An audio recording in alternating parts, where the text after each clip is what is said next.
susunod na programa ay rated PG. Ito ay nangangailangan ng patnubay at gabay ng magulang para sa mga batang manunood.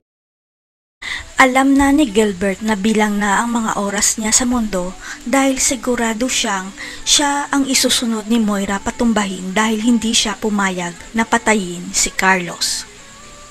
Para kay Gilbert, tapos na ang misyon niya kay Moira dahil unti-unti nang lumalabas ang krimen nila ni Zoe at ayaw niyang madawit sa mag-ina lalo na at may pera na siya.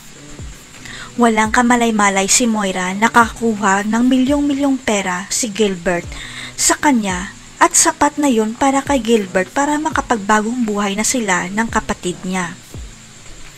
Ang kinakatakutan ni Moira na si Gilbert ang lalaglag sa kanya matapos niyang patahimikin si Carlos, kaya dapat na ring mawala si Gilbert para hindi lumabas ang baho niya.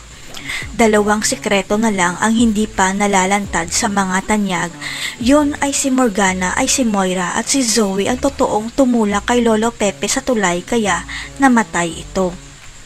Pero ang hindi alam ng lahat, may isang sikreto pa ang hindi nalalantad at tanging si Gilbert at Nushi G ang nakakaalam nito tungkol sa tunay na anak ni Madam Chantal.